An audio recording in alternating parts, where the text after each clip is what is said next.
उद्योगपति और आएंगे संसार में, हो सकता है कि बड़े नेटवर्क, बड़े टर्नओवर उनका टाटा ग्रुप से बड़ा होगा, लेकिन उद्योगपति रतन टाटा जैसे नहीं मिलेंगे हमें, जिनका नाम था रतन टाटा। और जैसे इस 11 बजे सोशल मीडिया में जब पेज खुलना स्टार्ट हुआ तो सबका शब्द था, अक्षर था कि रतन टाटा अब नहीं रहे और उनकी आत्मा को शांति दिया जाए। लेकिन बिजनेस दृष्टिकोण से रतन टाटा का विज़न, रतन टाटा का रणनीति बिजनेस के लिए कितना महत्वपूर्ण है, हमें लगता है कि इसको परिभाषित करने के लिए सुनील बगोड़िया जी, जो एक इंडस्ट्रियल है और टाटा ग्रुप से बहुत उनका लगाव है, तो हम बात करना चाहेंगे कि रतन टाटा जो विज़न से बिजनेस करते थे, दूसरे का जो रणनीति उसमें क्या डिफरेंस था? टाटा जी, जो रतन टाटा जी जो हैं, वो एक डिफरेंट विजनरी में थे। यदि भारत का कोई भी ऐसा इंडस्ट्रियलिस्ट नहीं होगा या बिजनेसमैन नहीं होगा जिन्होंने रतन टाटा जी का नाम नहीं सुना हो। इवन देश छोड़ विदेश में भी देखें तो हर इंडस्ट्रियलिस्ट उनका नाम जानता है।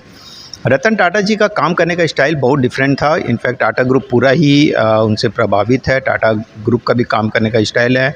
यहाँ पे अंदर घुसते ही मैंने अभी एक पोस्टर देखा जिसके बारे में मेरे को डेफिनेटली पता था, जिसमें लिखा हुआ है कि टाटाज ने 1912 में जो एक्ट लगाया था अपने प्लांट में, वो गवर्नमेंट ऑफ इंडिया ने 1948 में उसको उसको लेके आया था। तो रतन टाटा जी और टाटा ग्रुप का हरदम से एक डिफरेंट विज़न है। ये पैसे कमाना बड़ा आसान है, बट पैसे का सदुपयोग करना यदि किसी से सीखना है तो रतन टाटा जैसे लोगों से। सर, उस समय हम लोग देखे, उस समय तो हम लोग पढ़ रहे थे और प्रेस में, जिस समय इंडिका का इन्वेस्टमेंट था और टाटा स्टील में कोल्ड रोलिंग CRM का इन्वेस्टमेंट था, बहुत हेवी इन्वेस्टमेंट था, 1700 करोड़ और 1600 करोड़ का इन्वेस्टमेंट था।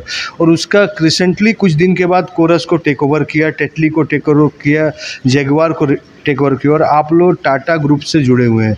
तो उस समय रतन टाटा के हाथ में पूरा कमांड था, आज भी था कमांड। तो उस समय का विजन कैसे करके उतने ख़राब मार्केट में टाटा को आज फिर वर्ल्ड लीडर बना दिए गए? टाटा का काम करने का स्टाइल हरदम से डिफरेंट रहा है। उस डिफ़िकल्ट परिस्थिति में भी उन्होंने बहुत अच्छे से बोल्ड डिसीज़न लिए और उसके कारण जो आज टाटा ग्रुप है वो उसी की देन है। टाटा ने बहुत अच्छे डिसीज़न में डिजिटलाइजेशन वगैरह जैसे है या लेबर लॉ से रिलेटेड है, इस तरह से बहुत उन्होंने अच्छे डिसीज़न लिए थे। टाटा जो डिसीजन लेता है इंडस्ट्री के लिए, इकोनॉमिक के लिए, वह भारत का डिसीजन होता है। उसमें भारत की इकोनॉमी रन करती है, मेहनत करती है, और वही इकोनॉमिक आज भारत को उस मिशन में पहुंचा दी है कि अब हम वर्ल्ड का 1 नंबर इकोनॉमिक बनने वाले हैं। टाटा स्टील का जो वह समय था, जिस समय कोल्ड रोलिंग मिल 1700 करोड़ का इन्वेस्टमेंट और उधर इंडिका का 1600 करोड़ का इन्वेस्टमेंट, उस समय रतन टाटा के मॉनिटर में किया गया था। और उसके बाद जो चालू हुआ मर्जर का, जो आगे बढ़ने का, वह कभी रुका नहीं।